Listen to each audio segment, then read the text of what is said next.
Okay everyone, so what we're doing today is showing you the difference between the traditional method that we've been doing things at Atlas Copco and kind of the new age technology that we have here. So in the past, we've always had our tool, and then we have our controller that houses those programs, the results, the assembly batch sequences, and all the information that we need. The difference between that system and how we've been doing things and this is these two applications are now an all-in-one application. And by that, I mean that this controller is now built into the tool. So for the demonstration that we have today, I'm showing you how you can basically use any type of device, laptop, cell phone, iPad, to basically go ahead and program the tool. So for the 3 rundowns that I have here today, what I wanted to do was throw a simple, easy step process on here and break it down into 3 individual steps. So what I have here first is what is called a torque to angle step. So all we are saying that we want it to do is go a certain amount of degrees. As you can see here, I have it going 90 degrees at 60 RPMs, which is obviously very slow. So why would I do that? This is what we like to call a thread engagement step. This is basically where we're just making sure that we're not cross-threading. To make sure that we're not cross-threading, what we would do is we would do some rundowns, and then we would set torque limits to make sure that if we peaked over that torque within that 90 degrees, that we know we have cross-threaded and we get an error and the tool shuts off. So that is our initiation step. Now, once we're initiated, basically all we want to do is get a quick rundown of the tool. So what I've done here is I do another angle step. I had already previously tested these, that about 3,600 degrees of angle gets us much closer to the bottom, which is what we're trying to do. So within those 3,600 degrees, I want it to go really fast, and we are going to speed up to 350 RPMs. Once we hit that 3,600 degrees, we then go into our final torque step, which is where we are hitting our torque specification. Once again, I slow the speed far down just to make sure that we don't undershoot or overshoot that torque. So I have it slowed down to 60 RPMs with a target torque of what we're trying to hit at 5 Newton meters. I then can set parameters on how we get a red or green light on the tool. Basically, I say here, as long as it's not lower than 4.5, still green light. As long as it's not higher than 5.5, still green light. You can dial those factors in based off your level of accuracy that you need, based off your plus or minus percentage for your torque spec. I also have different angle limitations here. I have time limitations here, and I have angle limitations, just to make sure that we are honing in the exact type of rundown that we want to do.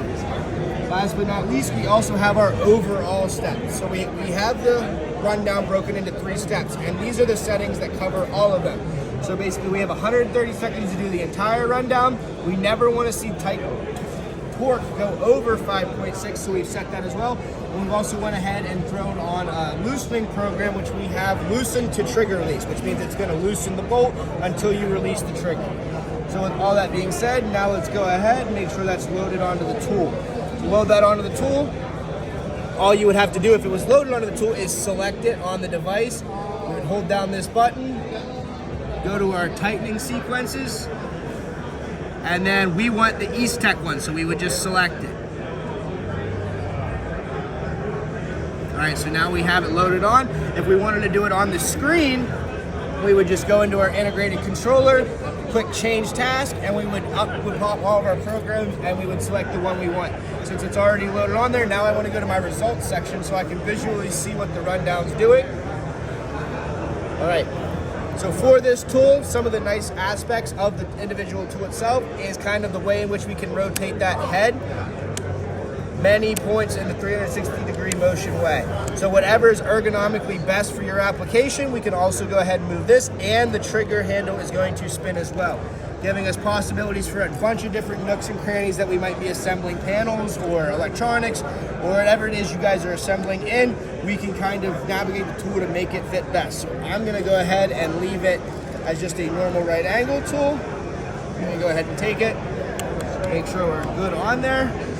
So what you're going to notice is you're going to see for a split second just that very short 90 degrees of initiation, then we're going to have a much faster rundown, and then we're going to slow down again before we move into our torque tightening process.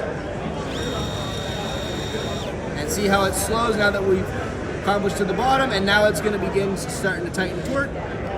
All right, and we get the green lights on the tool. If you look at the screen, Our final torque was 5.27, which was in the threshold that we gave it. If we wanted to tighten that down to 5.2 to 4.8, then it would have given us a red light because it wouldn't have been in that specification. As you can see over here on the right side of the screen, you also have all the information from those individual steps. We know that we were only at 0.07 newton meters without initiation, so we didn't have to worry about cross-threading.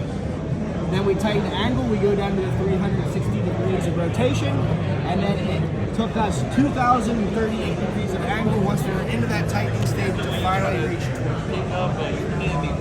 So we could go ahead and build a bunch of different programs a bunch of different ways, but that is the new line of the integrated controller tool, and that is how you can use it with any type of device, laptop, iPhone, iPad, whatever you have available.